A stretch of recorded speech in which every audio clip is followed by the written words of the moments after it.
Oke, boleh kita tepuk tangan yang tinggi, tangannya di atas semuanya Bapak Ibu. Luar biasa nih semangatnya Bapak Ibu semuanya. Nggak kerasa kita sudah 1 jam, jadi ada part yang kedua yang ingin kami bagikan kepada Bapak Ibu. Kita akan bicara tentang digital mindset. Tapi sebelum itu untuk mengawali, saya ingin putarkan satu video nih. Satu video tentang growth mindset yang silakan disimak videonya. Nanti saya ingin mungkin salah satu dari Bapak Ibu guru boleh maju, kemudian menceritakan singkat saja apa insight yang Bapak Ibu dapatkan dari video tersebut. Saya izin untuk share screen. Oke.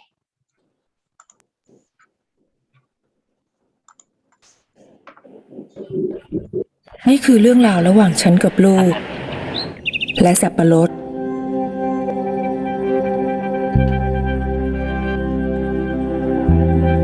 ฉันไม่ได้เรียนหนังสือไม่รู้ว่าต้องพูดต้องสอนแบบไหนฉันรู้แค่ว่าต้องทำให้ดูให้เขาเห็นเป็นตัวอย่าง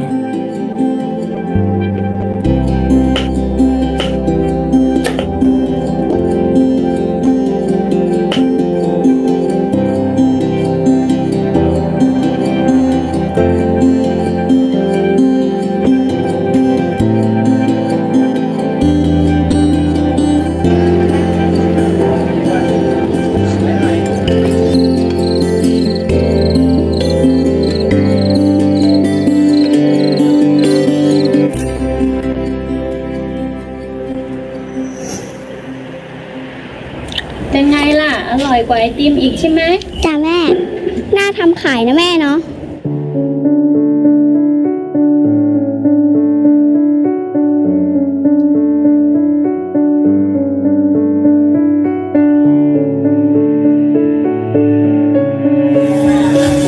ไอติมสับปะรดนะคะไอติมสับปะรดนะคะไอติมสับปะรดนะคะไอติมสับปะรดนะคะแม่ทำไมไม่มีใครซื้อเลยอ่ะ งั้นลองไปดูที่ตลาดว่าเขาขายกันยังไง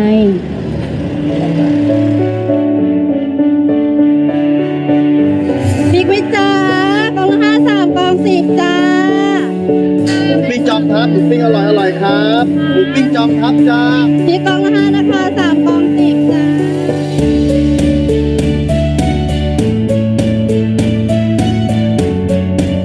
สับปะรดไหมคะสับปะรดทีละอะไรคะไม้ละ5 บาทค่ะ3 ไม้ 10 บาทนะคะสับปะรดไหมคะ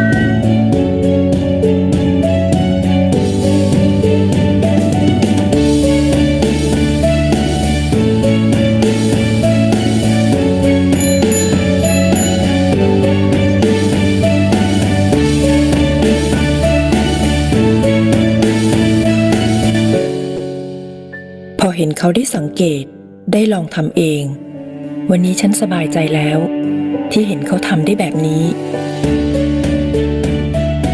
และมั่นใจว่าวันข้างหน้าถ้าไม่มีฉันเขาจะยืนได้ด้วยตัวเขาเอง อัชราภูลสวัสดิ์ได้รับทุนจากโครงการสารรักจนจบปริญญาตรีปี 2556 Oke, boleh tepuk tangan dulu dong untuk si kecil dan ibunya. Bapak Ibu, saya pengen satu orang aja. Boleh Bapak-Bapak, boleh Ibu-Ibu. Kira-kira apa sih satu pesan utama yang Bapak Ibu dapatkan dari video tadi? Monggo, Bu Titi mungkin boleh tunjuk nih, Bu Titi yang tadi jogetnya paling heboh mungkin Bu. Boleh diminta maju untuk sharing 1 poin saja. Silakan. Atau yang mau boleh angkat tangan Bapak Ibu. Kita akan berikan hadiah ya berupa GoPay senilai Rp50.000. Nah, siapakah yang berminat nih? Hadiah Rp50.000 GoPay untuk Bapak Ibu, lumayan buat makan siang ya. Mungkin kameranya boleh diarahkan. Oh, sudah ada yang maju, Bapak. Luar biasa. Boleh tepuk tangan dulu dong buat Bapak guru kita. Monggo silakan, Pak.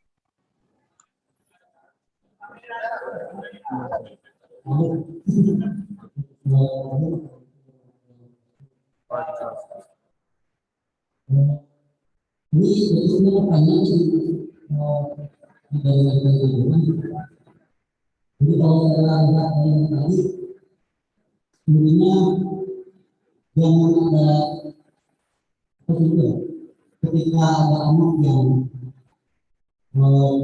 ngomong dengan kegiatan atau dengan barang, walaupun mungkin kegiatannya itu membahayakan. Bagaimana cara mengambil dari segala macam mungkin untuk membuat kita menggunakan pisau, peralatan yang tajam, tetapi tidak diarahkan oleh anugerahnya untuk meniru, untuk mencontoh, untuk melihat. Melihat. Kadang-kadang kita sebagai orang tua melihat seperti itu sudah tapi sayang ya. Kita sekarang jangan masalah mungkin jadi sama untuk inovasi yang berkembang. Awalnya mungkin katakanlah mahkamah nanti terus kemudian mungkin yang lain akhirnya dapat muncul juga yang kadang-kadang itu sampai kita akan memberikan itu. Lalu kita menggunakan yang ini ada kita untuk penulisan karena kita sampai mereka mereka menggunakan mereka lalu yang menggunakan misalnya kamu menuliskan jangan mengubah mana mungkin itu tidak ada. Bicara itu kalau mana seperti terjadi apa yang kita di dalam kalau ini memang dia yang menggunakan apa saja yang dapat ada menggunakan karena apa?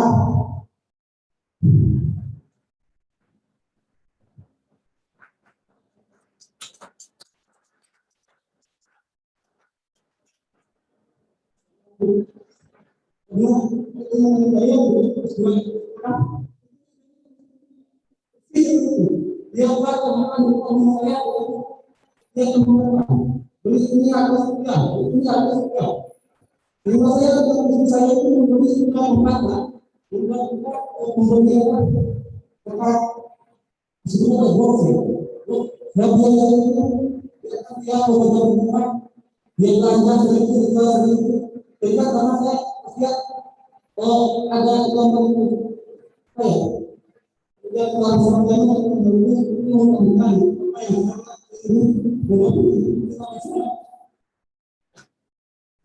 agar kita dalam walaupun mungkin apa-apa yang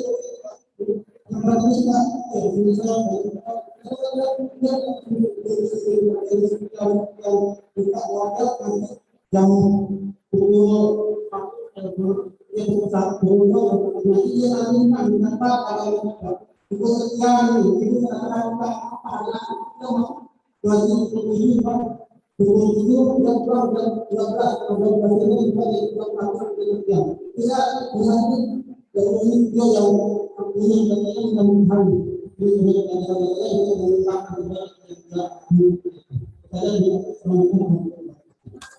Waalaikumsalam.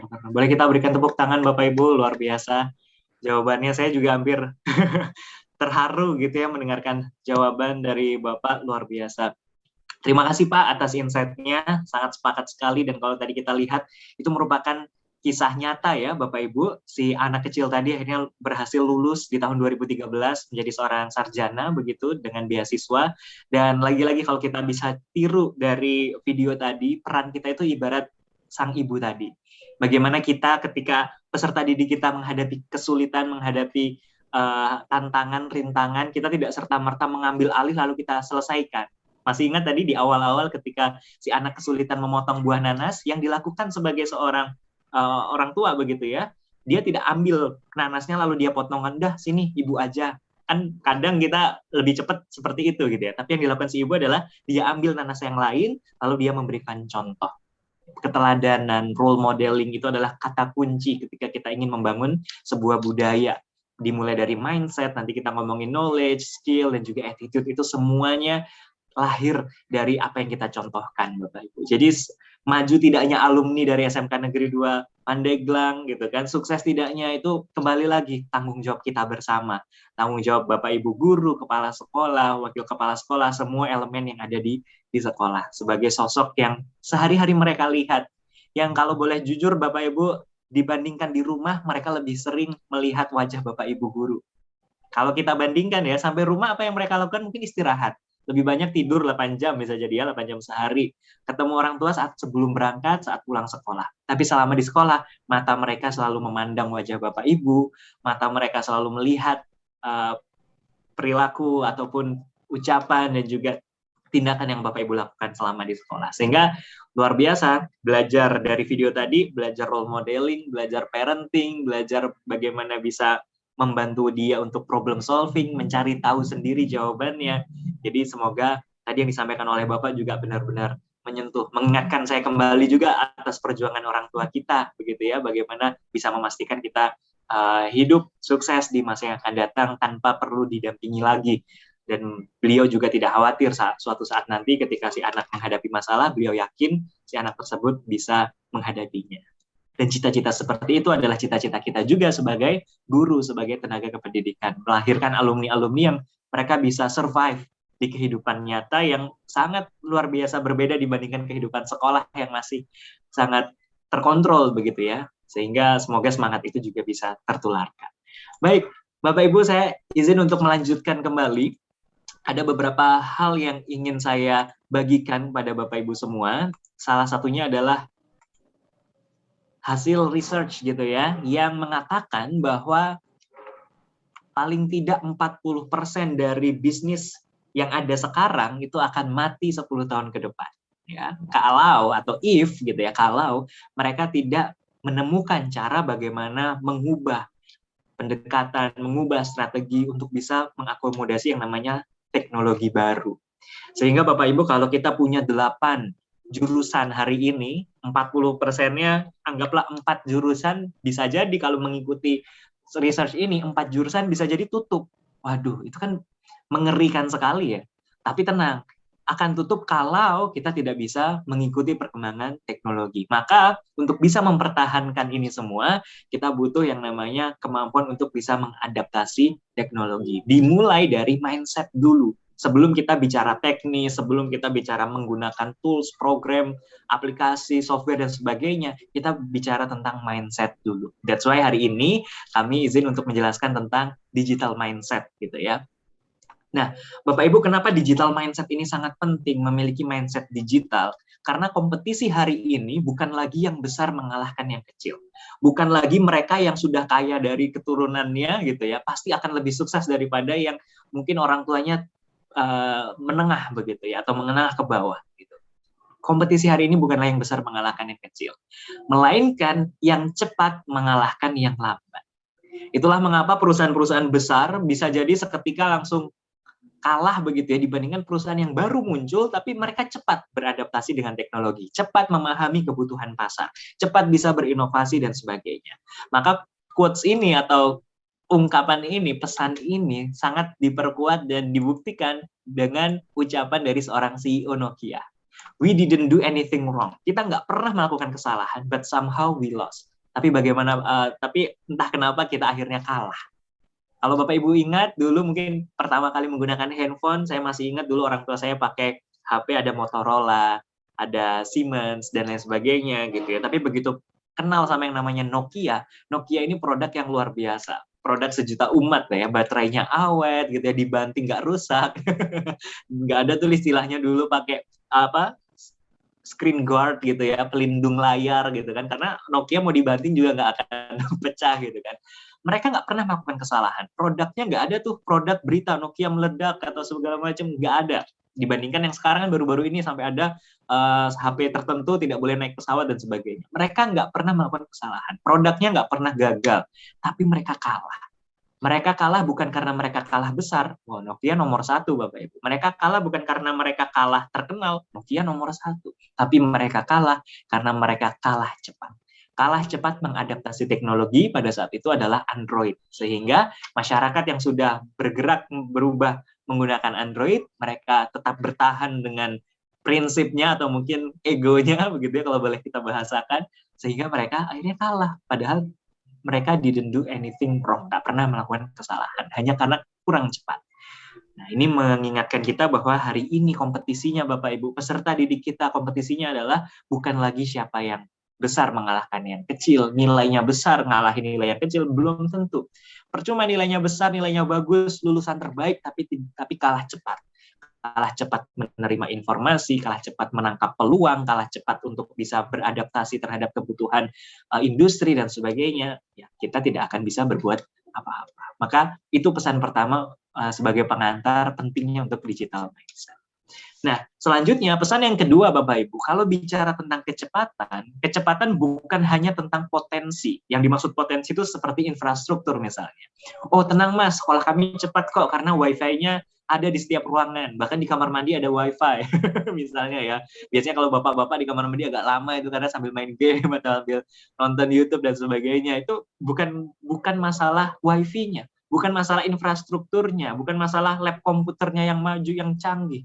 Tetapi kecepatan ini bisa terwujud kalau kita punya kemampuan inovasi. Inovasi di peserta didik tentu dimulai dari inovasi dari diri kita. Yang dilandasi dengan komitmen, ini kalau kita hubungkan dengan yang tadi adalah belief, keyakinan, kerja keras, ini ngomongin tadi, prosesnya gitu kan, bagaimana menjalankan proses dengan baik, dan kerja cerdas. Bagaimana kita bisa mencari solusi atas masalah yang kita temui sehingga kita bekerja secara efektif, efisien. Jadi kecepatan yang dimaksud tadi barusan, kenapa kok Nokia kalah cepat sama yang lain, bukan karena mereka nggak punya internet, bukan karena mereka nggak mau bukan karena mereka kalah teknologinya, bukan. Tapi tadi kemampuan inovasi. Dan itu kuncinya ada pada komitmen, kerja keras, dan kerja cerdas. Maka 3 hal inilah Bapak Ibu yang perlu kita tanamkan pada peserta didik kita. Jangan cuma pinter nilai, jangan cuma bisa praktek, tapi harus punya why-nya. Harus punya komitmennya, harus punya semangat.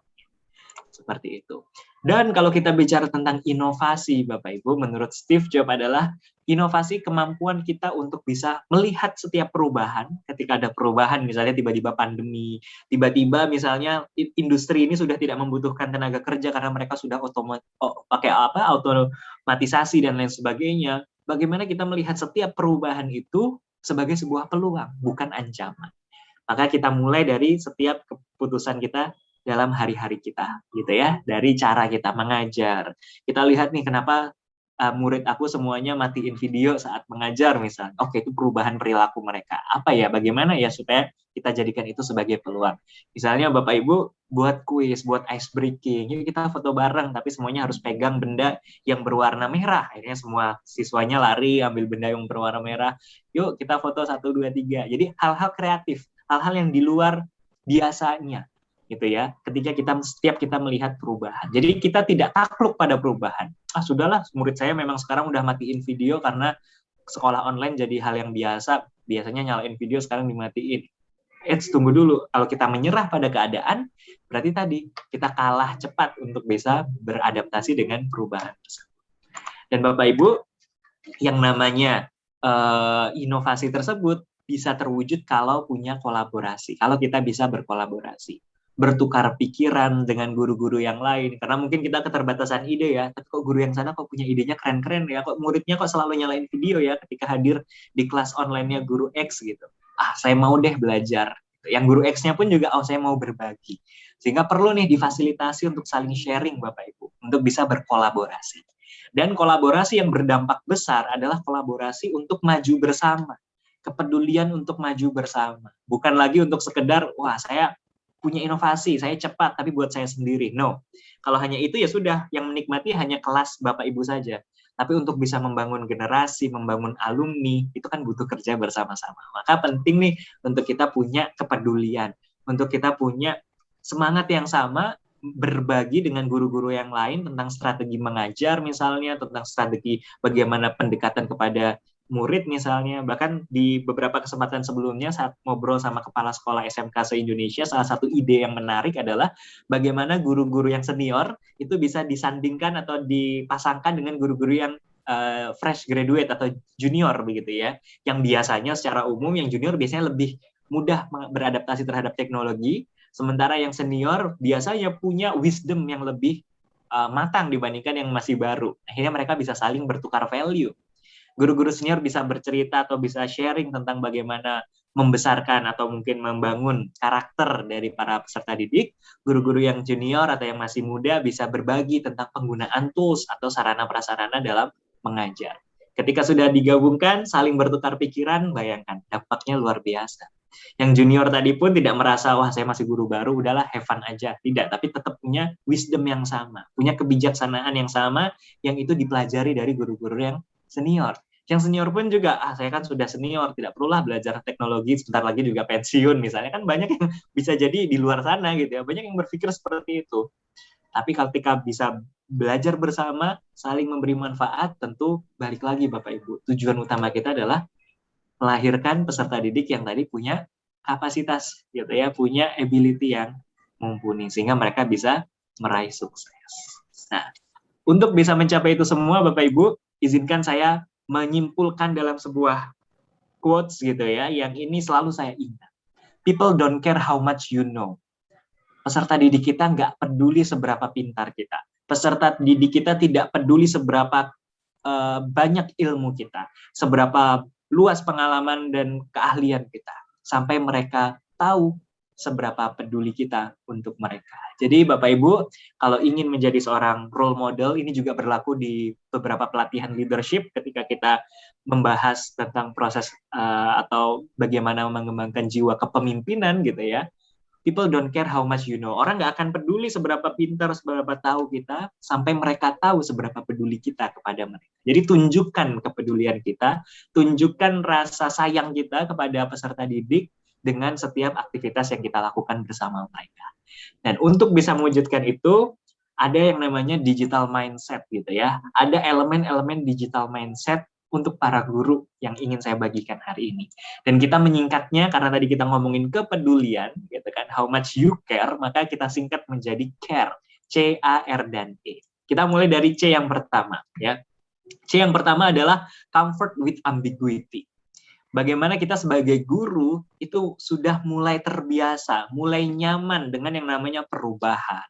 Nyaman dengan yang namanya ketidakjelasan. Tiba-tiba ada peraturan baru, kurikulum baru, segala macam gitu ya. Kalau kita sudah bisa nyaman, sudah selesai dengan diri kita terlebih dahulu gitu ya, maka aura positif itu juga akan menular ke siswa. Ketika pelajar atau mungkin peserta didik kita menghadapi perubahan, mereka juga akan terbiasa untuk menyesuaikan. Nanti kita akan bahas satu persatu. Yang kedua adalah abundance mindset, Bapak Ibu. Artinya adalah mindset berkelimpahan. Punya pola pikir bahwa kita ini nggak terbatas. Sebagai manusia itu, oke, kita tahu kita punya batasan karena kita bukan Tuhan. Tapi artinya kita tidak terbatas saat kita punya mimpi, saat kita punya tujuan. Jangan jadikan limitasi-limitasi itu penghalang kita untuk mencapai hal yang lebih. Misalnya, udahlah, nggak usah muluk-muluk. Nah, biasanya ucapan-ucapan seperti itu dari orang-orang yang fixed mindset tadi, itu menjadi tantangan nih untuk kita bisa mewujudkan abundance mindset. Sementara abundance mindset ini adalah salah satu elemen dalam digital mindset. Yang ketiga adalah reasoning problem solving. Ketika memutuskan atau ketika mengambil keputusan untuk menyelesaikan masalah, itu kita tidak langsung lompat ke solusi. Muridku banyak yang nggak datang, udah deh berarti nggak usah kelas online. Nah, itu kan langsung jump to conclusion. Tidak cari tahu kenapa ya murid jarang masuk kelas online. Apakah karena sinyal, apakah karena proses pembelajaran yang membosankan? Ketika kita sudah tahu apa menjadi akar masalahnya, akan lebih spesifik, akan lebih tepat sasaran solusinya. Sehingga kalau pengen punya digital mindset, kita harus tahu dulu nih akar masalah. Dan yang keempat, Bapak Ibu, adalah explore mind. Ya, mengeksplor pikiran kita, ide-ide kreatif kita, inovasi, hal-hal yang benar-benar baru, hal-hal yang mungkin tidak pernah dicoba atau tidak pernah dilakukan oleh guru-guru sebelumnya. Nah, kitalah yang memulai. Apalagi kondisi pandemi ya, no clue, there is no clue about pandemi. Bapak Ibu nggak pernah tahu gimana cara menjalankan pandemi karena pandemi terakhir itu 100 tahun yang lalu, ada yang bilang seperti itu. Sehingga mau belajar sama siapa? Maka kitalah yang menjadi pelopornya. Gitu. Maka untuk bisa menjadi pelopor, kita harus mengeksplor pikiran kita.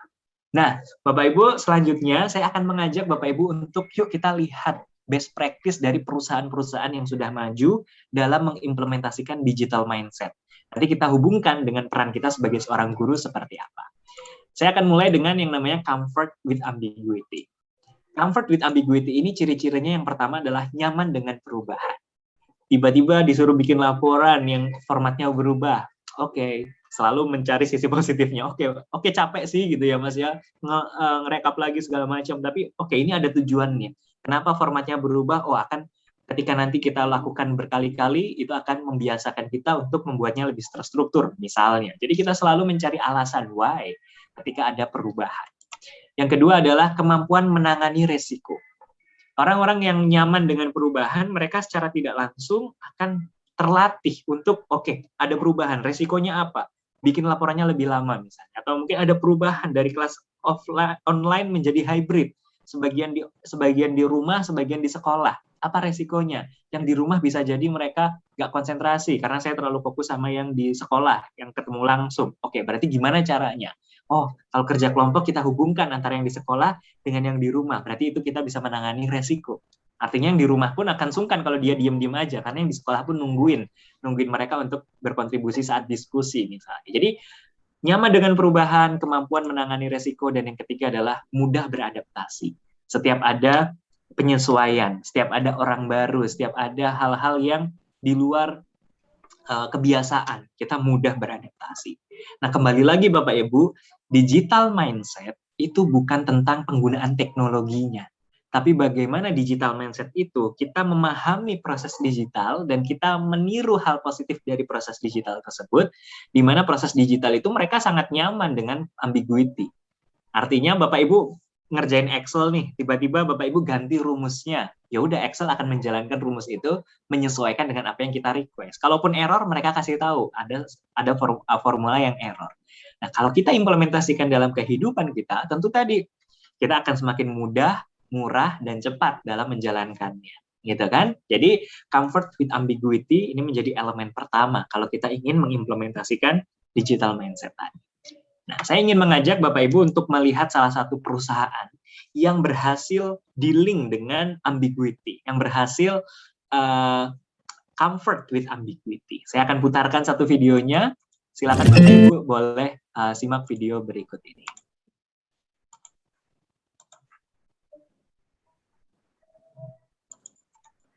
Oke, sebentar.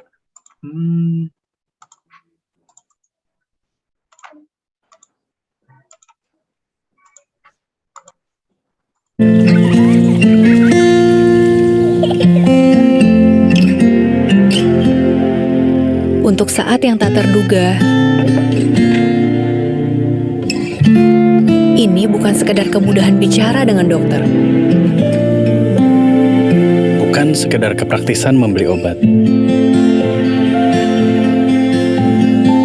Di masa new normal, warga kembali beraktivitas. Sejumlah ruas jalan pun terpantau padat. Warga diminta tetap waspada dan ikuti protokol kesehatan karena pandemi belum berakhir. Juga bukan sekedar kebebasan dari antri di rumah sakit. Tapi ini soal rasa tenang dan bebas dari was-was. Karena bisa lebih mudah menjaga kesehatan mereka. Tenang, karena semua yang kubutuhkan ada di genggaman. Oke, so itu tadi salah satu perusahaan, Halodoc, yang merupakan perusahaan yang berhasil dealing dengan ambiguity.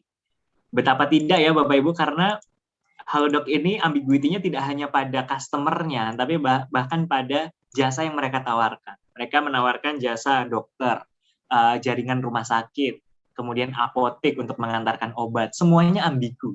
Kita nggak ada, Halodoc ini nggak pernah tahu jadwal dokter standby kapan. Tiba-tiba ada emergency, dokter nggak bisa online. Atau mungkin jadwal apotek, tiba-tiba obat habis dan sebagainya. Begitu juga dengan jadwal rumah sakit, tiba-tiba antriannya panjang dan sebagainya. Tapi Halodoc hadir untuk bisa memberikan kepastian di antara ambiguity tersebut, gitu ya. Nah, untuk Bapak Ibu yang baru mendengar Halodoc, ini merupakan digital healthcare sejak 2016 dan menjangkau seluruh Indonesia.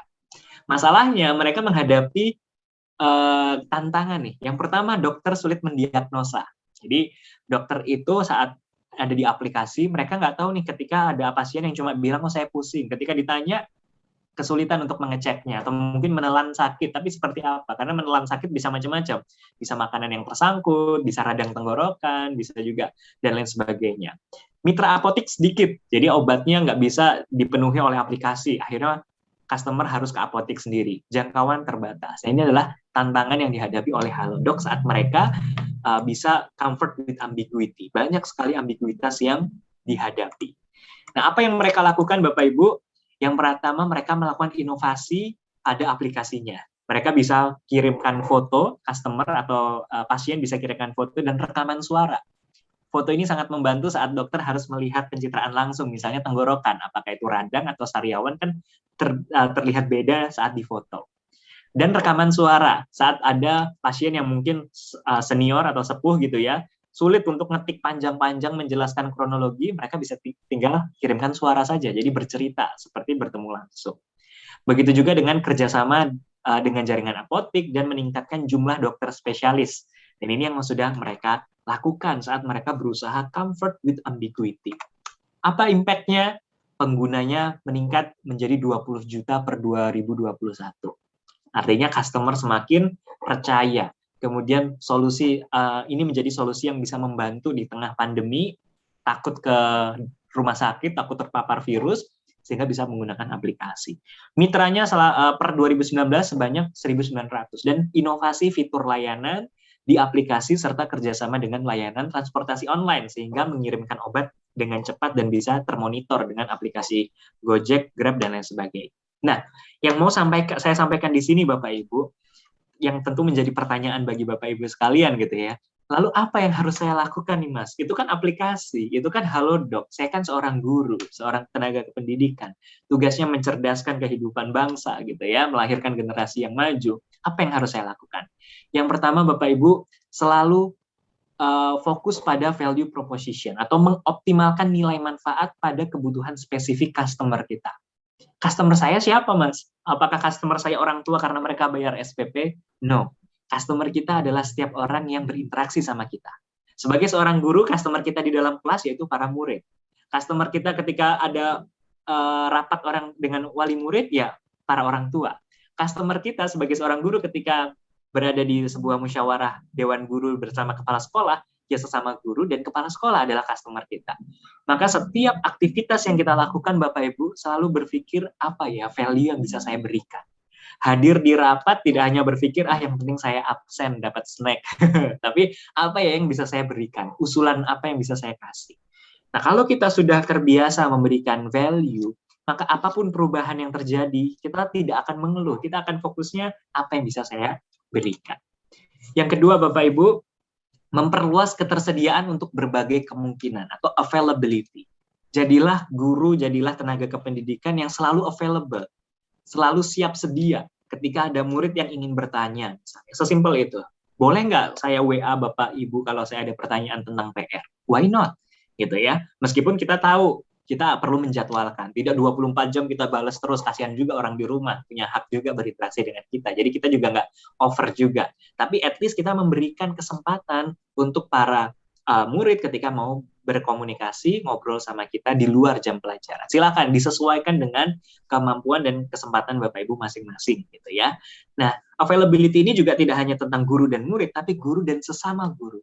Ketika kita lihat ada guru yang mungkin kesulitan bikin PowerPoint, kesulitan segala macam, perlu kita hadir, kita bantu. Bu, ada yang bisa dibantu. Tapi Mas itu kan kita effort, gaji saya nggak nambah, ngapain saya nolong orang lain, dan sebagainya, dan sebagainya. Itu manusiawi, pikiran-pikiran seperti itu muncul, buang-buang waktu dan sebagainya. Silakan, kalau memang dengan membantu guru tersebut Bapak Ibu mendapatkan hal baru, misalnya jadi tahu nih caranya menjelaskan, jadi tahu caranya memahamkan sesuatu kepada yang lebih senior, tentu ini sedikit banyak akan menjadi manfaat di kemudian hari. Gitu ya. Dan yang ketiga adalah speed, kecepatan. Nah, kalau pengen menghadapi hal yang ambigu, salah satu kuncinya adalah kecepatan. Karena hal yang ambigu ini akan terus berubah ya, satu-satunya yang nggak berubah kan adalah perubahan itu sendiri. Maka meningkatkan service level. Service level itu adalah, kalau di contact center di perusahaan saya sebelumnya itu, ketika ada telepon berdering, 3 kali dering harus diangkat. Ada email masuk 1 kali 24 jam harus dibalas.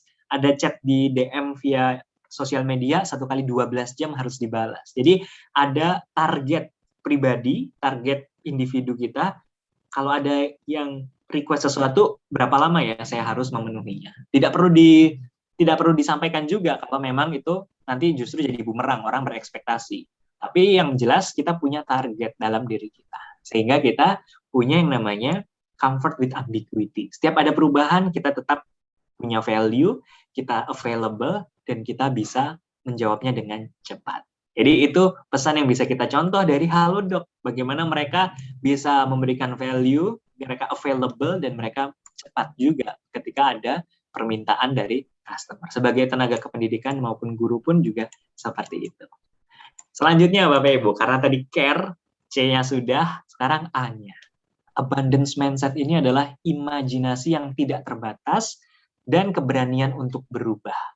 Wah, ini yang kadang sulit ya, apalagi kalau kita sudah bertahun-tahun di organisasi yang sama, seakan-akan, wah selama ini baik-baik saja kok, gitu. Baik-baik saja bagi kita. Tapi bagaimana dengan lulusan sekolah kita yang menghadapi perubahan di luar sana yang sudah tidak baik-baik saja lagi? Nah, inilah yang menjadi tantangan untuk kita. Saya ingin mengajak Bapak Ibu, kalau tadi sudah perusahaan yang hubungannya sama dokter, jasa kesehatan, sekarang hiburan lah sedikit ya, yaitu Netflix. Nah, ini adalah salah satu tontonan yang digandrungi anak muda sekarang. Udah nggak zamannya lagi, mungkin nonton bioskop udah mulai booming ya ketika sudah mulai aman, tapi sudah nggak zamannya lagi sewa DVD, sewa CD, semuanya nontonnya via online. Nah, ini adalah Netflix. Dan untuk Bapak Ibu yang baru mendengar Netflix, ini merupakan entertainment platform. Jadi di website tersebut banyak sekali pilihan film, drama, dan lain sebagainya yang bisa mereka tonton. Awalnya mereka didirikan di California tahun 97 sebagai rental DVD. Jadi menyewakan DVD. Masih ingat ya, dulu mungkin harus ninggalin KTP atau ninggalin kartu pelajar untuk bisa bawa pulang DVD, lalu nanti kalau terlambat ada denda dan sebagainya. Yang mereka melakukan hal yang sama seperti kita dulu. Nah, tantangannya adalah yang pertama Bapak Ibu, mereka bersaing ketat dengan yang namanya Blockbuster, sesama rental DVD. Tapi Blockbuster ini lebih punya fasilitas, lebih punya infrastruktur, punya gedung yang besar, punya brand yang sudah dikenal. Lalu Netflix ini pengen belajar dengan cara berkolaborasi, kerjasama, menjadi salah satu bagian dari jaringan Blockbuster. Tapi malah mereka tidak efektif, mereka merasa dirugikan. Bahkan sampai mereka pernah mengalami kekurangan modal, nggak ada progresnya. Ibaratnya Netflix kecil, persewaan kecil, pengen gabung sama persewaan besar, niatnya supaya dapat pembelajaran dan sebagainya, tapi malah merasa dimanfaatkan, merasa nggak balik modal dan sebagainya. Ini tantangan yang mereka hadapi. Tapi karena mereka punya yang namanya abundance mindset, mereka bisa membalikan keadaan. Bahkan hari ini sudah nggak ada lagi yang namanya Blockbuster, melainkan Netflix yang kemudian merajai. Saya akan putarkan satu video untuk menggambarkan bagaimana sejarahnya.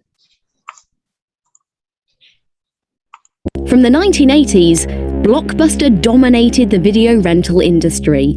With thousands of retail locations, millions of customers, massive marketing budgets, and efficient operations, it made an enormous amount of money from charging late fees to customers who forgot to return their movies on time.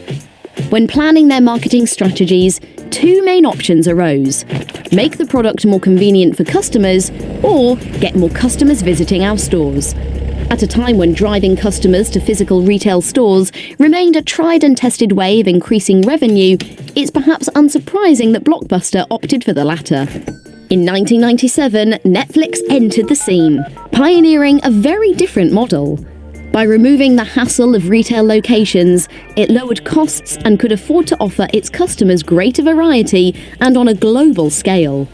Instead of charging customers to rent videos, it offered an online DVD rental service whereby customers could watch a video for as long as they wanted or return it in the post and get a new one delivered through their letterbox, and with no more irritating late fees. Eventually, Blockbuster tried to introduce mail-order movie rentals and even dabbled with movie streaming, but it was too little, too late. What had made Blockbuster a success in the past was now a liability. Its physical stores and staffing levels were reliant on store-based revenues, and the retail giant's leaders weren't brave enough to change. By this time, Netflix's founder, who years before had tried to sell the company rights to, you guessed it, Blockbuster, had built up the business to global heights in the entertainment world, which has adapted its business model to offer a video streaming service, producing award-winning original films and TV series with millions of subscribers. Even without the recognizable branding and marketing capabilities held by Blockbuster, The combination of low-cost distribution methods, a clear digital vision, and not being tied to an outdated legacy model meant that Netflix could spot a gap in the market and swoop in. Oke, so itu Bapak Ibu yang dilakukan oleh Netflix. Mereka berpikir lebih dari sekedar jadi DVD rental. Ya, yang mereka lakukan adalah mulai membawa film-film tersebut ke gadget kita. Kalau sekarang di handphone bisa, di laptop bisa. Kalau dulu awalnya di komputer gitu ya, di PC gitu ya. Bahkan mereka melakukan kolaborasi juga dengan Apple Company. Dan mereka bahkan karena tadi punya yang namanya abundance mindset, pola pikir berkelimpahan, seakan-akan tidak ada batasan untuk punya mimpi, mereka sudah bisa memproduksi filmnya sendiri. Kalau dulu kan sebagai rental DVD ya udah ada production house PH yang menghasilkan film, lalu kita beli license-nya, kita sewakan, atau kita beli DVD-nya, kita sewakan. Tapi kalau ini bahkan Netflix sudah bisa punya film sendiri. Mereka punya namanya Netflix Original. Dan ini adalah bukti bahwa ketika kita punya abundance mindset, kita akan terus unggul. Kita akan terus bisa mengalahkan bahkan yang dulunya kompetitor yang sangat berat sekalipun. Nah, apa impact-nya Bapak Ibu? Kapitalisasi pasar mereka sangat tinggi per Juli 2020, bisa dilihat ya, $209 miliar. Ranking 1 entertainment platform di Amerika Serikat, dan peningkatan pendapatan selama pandemik, karena ini merupakan hiburan yang paling digemari.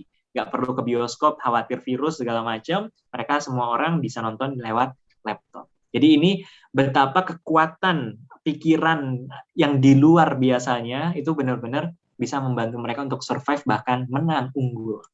Nah pertanyaannya, apa nih yang saya harus lakukan sebagai seorang guru, sebagai seorang tenaga pendidikan? Yang pertama Bapak Ibu, selalu berusaha think without the box. Menjadikan batasan-batasan itu justru pemicu keberanian. Bukan lagi sebagai hal-hal yang perlu diwaspadai. Oh jangan begini deh, nanti begini. Nah ini yang disebut dengan think without the box. Nah, apa bedanya think without the box, Bapak Ibu? Kalau box thinking itu selalu berpikir tapi ada batasan. Misalnya, sudahlah, nggak usah. Kalau dulu di kelas offline saya ada game, ada kerja kelompok. Kalau sekarang kan pakai online. Udah deh, jangan deh daripada ribet. Box thinking. Selalu ada batasan, seakan-akan ada batasan. Nanti gimana mereka diskusinya, kan ini online, nanti berisik. Udah deh, nggak usah. Nah, ini box thinking. Selalu membatas-batasi diri kita, seakan-akan nggak ada lagi yang namanya kesempatan gitu ya. Kalau yang kedua, ini lebih bagus nih daripada box thinking, yaitu thinking out of the box gitu kan, atau outside the box. Ini sering nih kita dengar ya, yuk kita berpikir di luar kotak. Tapi kalau yang namanya di luar kotak itu kadang kita masih pengen nggak jauh-jauh dari kotaknya. Oke deh, saya mau ada kerja kelompok via online. Tapi udah berarti pakai Zoom aja deh. Zoom ada breakout room. Ya udah bikin breakout room. Terus apa lagi ya? Bikin video nanti aku puter. Tapi tetap terikat oleh apa? Seakan-akan Zoom sebagai satu-satunya media. Tapi kalau thinking without the box thinking, kita lupakan sejenak nih yang namanya Zoom, kita lupakan sejenak yang namanya aplikasi yang sudah kita punya. Coba browsing, cari aplikasi yang lain. Ada aplikasi yang bahkan itu kelas online tapi kelihatan kayak main game. Jadi ada icon orangnya, jalan dan sebagainya. Silakan diperkaya wawasan terkait hal-hal yang di luar yang biasanya kita pakai. Gitu. Jadi banyak sekali hal-hal yang bisa kita eksplor yang mungkin tidak kepikiran karena kita paling banter thinking outside the box. Masih nggak jauh-jauh dari apa yang biasanya kita lakukan. Nah, penting memang untuk kita luangkan waktu sejenak, melupakan apa yang kita punya dulu, tapi fokusnya pada apa yang mau kita capai. Barulah untuk mencapai ke sana, rasa ingin tahu kan semakin besar tuh. Wah, saya pengen ke sana, tapi fasilitasnya seperti ini. Kira-kira ada nggak ya? Kita manfaatkan yang namanya social media. Itulah bagian dari digital mindset. Berpikir secara digital, berpikir without the box. Oke. Yang kedua, Bapak Ibu, fokus on customers. Lagi-lagi, fokusnya kepada peserta didik saat kita mengajar. Fokusnya kepada sesama guru saat kita musyawarah bersama dewan guru misalnya. Fokusnya kepada bagaimana saya bisa membawa nama baik sekolah ketika mungkin berdiskusi dengan kepala sekolah, kepala dinas dan sebagainya. Jadi fokus pada customer kita. Kalau Netflix tadi yang dia lakukan adalah berpikir bahwa customerku ini kesulitan nih kalau harus ngembaliin tepat waktu. Mungkin pas mau ngembaliin ada urusan keluarga, sehingga telat, kena denda. Tapi karena mereka berpikir, oh kalau gitu lewat online aja, sehingga ketika waktunya sudah habis, ya sudah aksesnya dicabut. Jadi otomatis mereka nggak akan kena denda, karena toh mereka juga nggak bisa nonton melebihi batas waktunya. Jadi berpikir fokus on customer. Begitu juga saat melihat peserta didik. Peserta didik saya selama ini kesulitan nih mempraktekkan karena di rumah tidak ada fasilitas laboratorium atau fasilitas yang lain. Gimana ya? Ya berarti kita cari solusinya. Apa yang menjadi batasan kenapa orang nggak boleh atau peserta didik nggak boleh ke sekolah? Oh karena COVID protokol. Oke, berarti cari solusi terkait hal tersebut. Mencari root cause-nya, gitu kan? Dan yang ketiga, Bapak Ibu, think beyond competition. Berpikir lebih dari sekedar berkompetisi. Berkompetisi itu bagus, membandingkan sekolah kita punya target supaya seperti sekolah swasta yang lain yang maju dan sebagainya, it's okay. Tapi kalau kita lihat Netflix tadi, target mereka bukan hanya ngalahin blockbuster. Mengalahkan blockbuster itu jadi bonus. Tapi kalau orientasi mereka hanya mengalahkan blockbuster saja, pasti model bisnis mereka nggak jauh-jauh dari apa yang blockbuster lakukan. Ya udah sekedar rental bisnis, rental DVD dan sebagainya. Tapi kalau think beyond competition, punya cita-cita yang lebih daripada sekedar mengalahkan kompetitor, dampaknya selain tadi kompetitornya juga bisa kita lebih unggul, tapi lagi-lagi balik lagi manfaatnya itu kembali ke customer kita, kepada calon peserta didik. Ketika alumni kita banyak yang diterima untuk bekerja, kuliah maupun punya usaha yang maju, berkat lulus dari SMK Negeri 2 Pandeglang ini, maka lebih banyak calon peserta didik. Dan itu yang bikin sekolah kita bisa jadi lebih favorit dibandingkan yang sekarang favorit misalnya. Jadi think beyond competition. Dan yang terakhir Bapak Ibu, yang ketiga ya, CARE, yang ketiga adalah reasoning problem solving. Bagaimana kita bisa selalu memecahkan masalah itu berdasarkan akar masalahnya ya, yaitu ngomongin tentang berpikir kritis. Orang dengan digital mindset itu perlu untuk berpikir kritis dengan cara berangkat dari fakta dan akar masalah. Jadi kalau ada masalah tuh nggak pakai opini dulu. Katanya si Ono begini, katanya si itu begini, kayaknya begini, kayaknya begitu. Tapi fokus pada fakta. Lalu mencari akar masalahnya. Lalu analisa data, speak by data. Jadi selalu mencoba untuk menginterpretasi data itu, sehingga data itu nggak cuma sekedar angka, tapi ada impact-nya. Nanti kita akan bahas secara spesifik. Yang ketiga, orientasinya itu pada solusi. Tidak terjebak mencari siapa yang salah, tapi ya udah solusinya apa saat menghadapi problem. Nah, ini adalah digital mindset yang pengen kita tanamkan kepada peserta didik kita. Bagaimana mereka ketika menghadapi masalah itu berpikir kritis, menganalisa data, dan berorientasi pada solusi. Maka tiga hal ini adalah value-nya. Nah, saya ingin memutarkan satu video lagi, karena di sini ada jurusan ATPH dan APHP gitu ya, tentang agribisnis. Ini adalah salah satu perusahaan startup yang bergerak di bidang agribisnis, dan silakan boleh disimak videonya bagaimana mereka melakukan yang namanya reasoning problem solving. Oke, silakan.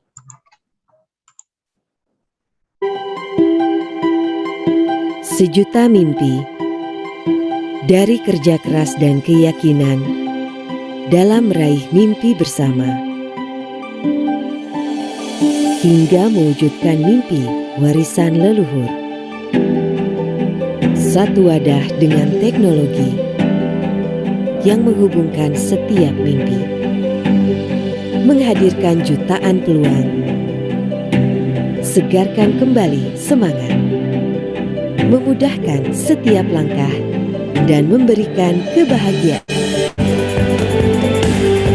Dari bibit pilihan hingga memberikan kualitas terbaik, dengan klik, kirim kesegaran hasil panen ke depan pintu Anda. Bersama Sayur Box, hidupkan mimpi. Untuk hidup lebih sehat, petani lebih sejahtera. Oke, mereka punya tagline yaitu klik, panen, kirim gitu ya. Bagaimana memudahkan proses customer itu mendapatkan sayur yang masih fresh hingga sampai ke meja mereka. Nah, untuk Bapak Ibu yang baru mendengar Sayur Box ini merupakan digital agriculture business sejak tahun 2016, punya konsep yang namanya farm to table. Bagaimana menghadirkan hasil-hasil panen, hasil-hasil perkebunan maupun sawah pertanian begitu ya, langsung ke mejanya customer.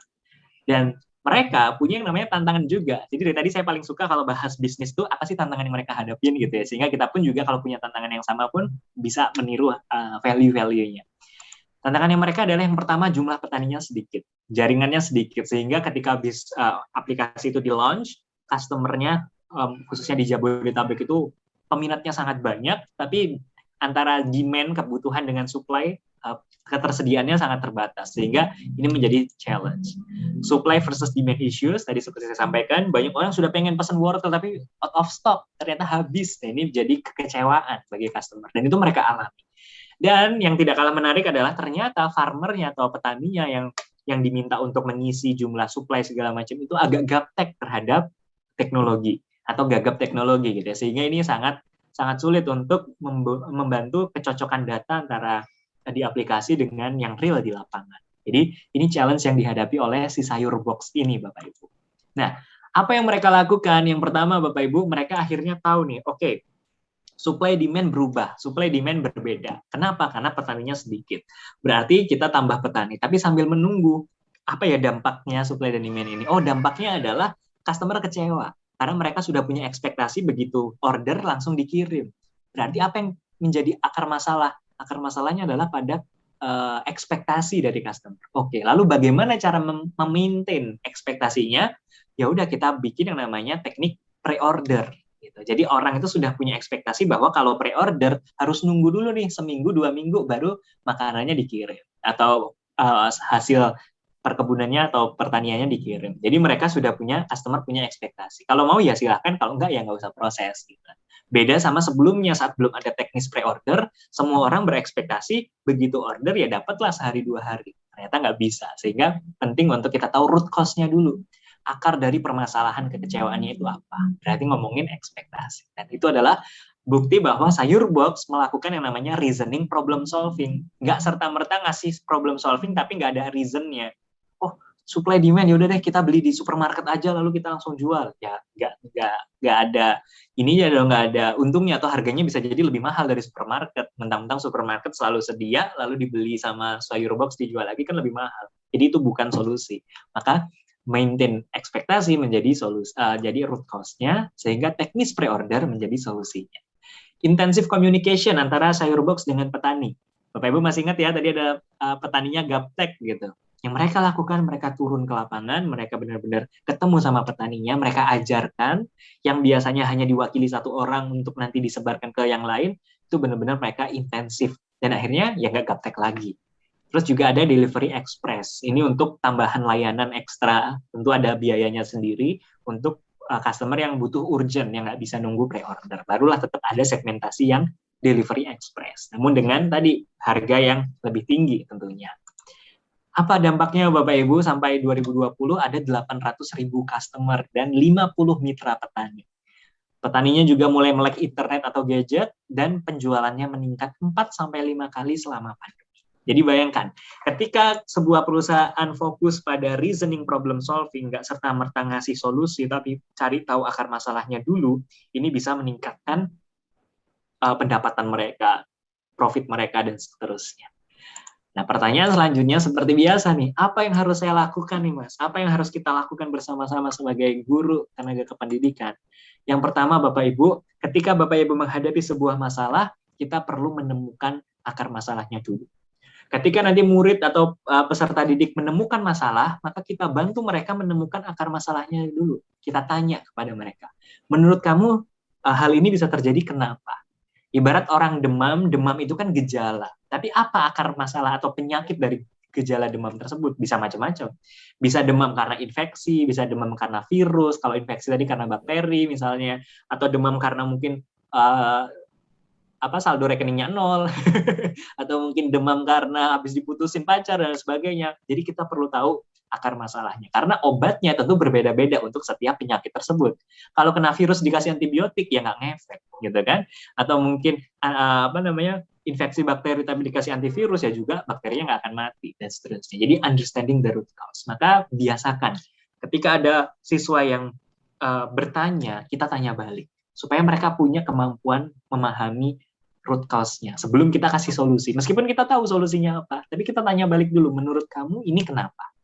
Kalau seperti ini, kira-kira apa alternatifnya? Jadi kita, daripada kita langsung kasih jawabannya, kita membangun kebiasaan untuk mereka berpikir terlebih dahulu. Inilah yang disebut dengan reasoning problem solving. Yang kedua, connect the dots, Bapak Ibu. Artinya memahami sebab akibat sebuah masalah. Mengubah data menjadi impact. Karena tidak semua data itu langsung bisa dipahami. Tidak semua data langsung serta-merta bisa memberikan manfaat. Gitu ya. Sehingga saya mau kasih contoh, ini gambaran data, informasi, knowledge, insight, wisdom, dan impact. Kalau kita ingin mengubah data menjadi impact, kita perlu melewati beberapa tahapan. Saya langsung kasih contoh realnya ya, karena saya pernah bergerak di bisnis retail sepeda motor roda 2, Honda begitu ya. Data yang dimiliki oleh para sales kami adalah customer database. Di sana ada data tipe motor, data KTP, tanggal lahir, usia, pekerjaan, semuanya ada.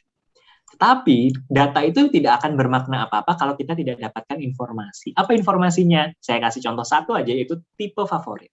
Oke, ternyata tipe favorit di dealer ini tahun ini adalah motor Beat misalnya. Tapi pertanyaan selanjutnya adalah, so what? Terus kenapa kalau motor Beat jadi favorit? Itu kan sekedar informasi. Artinya data jadi informasi itu belum berarti apa-apa sebelum kita jadikan knowledge. Apa knowledge-nya? Oh, ada korelasi antara usia, pekerjaan, dan tipe favorit. Jadi ternyata motor Beat ini favorit karena mayoritas pembeli merupakan misalnya ya anak yang baru masuk SMA. Gitu kan, dengan jenis kelamin misalnya perempuan, jadi butuh motor Matic. Pekerjaan orang tua mereka swasta, jadi mereka butuh kredit segala macam. Jadi knowledge itu terjadi ketika ada korelasi antara satu informasi dengan informasi yang lain. Tapi knowledge saja juga tidak akan memberikan impact, Bapak Ibu, sebelum ada yang namanya insight. Apa insight-nya? Insight contohnya kalau di sini adalah tipe yang cocok untuk segmentasi tertentu. Tadi motor Beat cocoknya untuk yang baru pertama kali naik motor. Perempuan, misalnya sekolah atau ibu rumah tangga yang bawa barang belanjaan banyak dan sebagainya. Itu adalah insight. Ketika insight itu kita hubungkan, lalu kita jadikan sebagai sebuah strategi, misalnya ini strategi promosi terhadap segmentasi tertentu, misalnya karena motor Beat ini banyak yang pakai yaitu ibu-ibu yang ibu rumah tangga misalnya, sehingga setiap kita ke pasar, yang namanya sales, bagikan brosur product knowledge tentang Beat. Jangan ke pasar, tapi bagiinnya motor laki. Sedikit yang beli, karena mayoritas di pasar biasanya ibu-ibu dengan barang bawaan belanjaan yang banyak. Dan unggulkan fitur dari motor ini, yaitu bagasi yang luas, atau mungkin tempat untuk meletakkan belanjaan yang cukup besar. Jadi strategi promosi terhadap segmentasi tertentu itu adalah wisdom, kebijaksanaan. Bayangkan kalau data sebatas data, mereka hanya tumpukan angka di Excel, di laptop. Tapi kalau tidak diubah menjadi wisdom, ya tidak akan memberikan impact. Barulah impact ini akan terwujud ketika kita melaksanakan si wisdom tadi. Akhirnya peningkatan penjualan tipe Beat tadi meningkat 50% pada segmentasi ibu-ibu, dengan strategi canvassing di pasar ketika jam belanja, yaitu jam 6 sampai jam 7 pagi sebelum jam kerja. Sehingga sales itu ketika pagi, subuh-subuh ke pasar jualan Beat. Begitu sudah masuk jam kerja kantor, ke kantor pemerintahan, kantor swasta, jualannya Vario. Karena menurut data dari insight-nya, yang biasanya kantoran itu butuh yang lebih performanya lebih tinggi, menghadapi macet segala macam. Nanti agak malam ke warung kopi karena banyak yang geng motor misalnya. Jadi itulah bagaimana memanfaatkan data menjadi impact gitu. Dan ini kalau yang selanjutnya ini contoh untuk di bengkel ya. Mungkin nanti Bapak Ibu bisa dapatkan filenya, bisa dibaca saja. Gitu. Nah, apa yang harus kita lakukan nih kalau udah tahu ternyata harus understanding the root cause, lalu memahami sebab akibat, maka kita mulai ajarkan peserta didik juga untuk mereka itu melihat data itu sebagai bahan mentah. Jadi yang namanya data itu bukan sesuatu kalau tidak diolah dulu, Bapak Ibu. Jadi perlu kita tanyakan terus kepada peserta didik kita. Misalnya di sini ada analisis pengujian lab gitu ya, ada jurusan APL. Di teman-teman atau peserta didik yang di APL, ketika mereka memberitahu, oh ternyata berdasarkan hasil lab korelasi antara zat ini terhadap ini semakin meningkat, maka dia semakin meningkat. Lalu kita tanyakan lagi, kira-kira dengan data tersebut, informasi apa yang kita dapatkan? Oh, sehingga dalam makanan tidak boleh ada zat ini terlalu banyak. Lalu apa yang harus kita lakukan? Gitu kan? Oke, berarti perlu ada regulasi untuk BPOM. Nah, bayangkan ketika yang awalnya hasil lab bisa mempengaruhi sampai kebijakan BPOM misalnya. Ini contoh saja ya. Nah, monggo silakan dipikirkan agar mereka menemukan why. Oh, ternyata peranku sangat penting ya sebagai seorang analis pengujian lab terhadap kebijakan pemerintah, terhadap keselamatan konsumen di Indonesia. Cerita itulah yang menjadi peran kita untuk bisa menyampaikan itu, sehingga para siswa kita atau murid kita jadi punya value, mereka confidence, mereka pede dengan apa yang mereka lakukan, itu punya dampak, punya impact. Dan yang ketiga, Bapak Ibu, focus on behavior, fokus kepada perubahan perilaku, bukan kekurangan seseorang. Ini ngomongin case study yang tadi, misalnya gaptek yang namanya petani itu gaptek. Gapteknya petani itu bukan karena mereka petani, bukan karena kekurangan karena seorang petani maka pasti gaptek, tidak. Tapi perubahan perilakunya aja, karena sebelumnya belum pernah menggunakan gadget. Berarti apa yang harus dilakukan? Diperkenalkan, jam terbangnya ditingkatkan untuk menggunakan gadget, ya lama-lama dia bisa, gitu kan? Jadi fokus on behavior. Begitu juga saat Bapak Ibu mengajar di kelas, ada anak yang susah banget diomongin, gitu ya, dan seterusnya. Fokusnya bukan karena ya pantaslah dia anaknya, misalnya orang tuanya bermasalah, misalnya broken home segala macam, seakan-akan ya karena broken home dia akan begitu terus, tidak. Tapi fokusnya pada behavior, kira-kira kebiasaan apa yang belum dia lakukan, apa yang bisa saya berikan sebagai seorang guru untuk dia bisa mampu mulai membangun kebiasaan. Itu yang menjadi fokus kita. Bapak Ibu, saya tahu di sini waktunya tinggal 3 menit lagi menuju jam 12, namun mohon izin ya untuk selesaikan satu poin lagi, karena kita ngomongin care, maka ada bagian terakhir yaitu E, explores mind. Gitu. Semoga tadi C, A, dan R kita bisa lengkapi dengan explores mind. Apa explores mind ini? Think, explore, dan melakukan hal lebih untuk result yang lebih baik. Nah, saya akan memberikan satu perusahaan farmasi terbesar di dunia, yaitu Pfizer.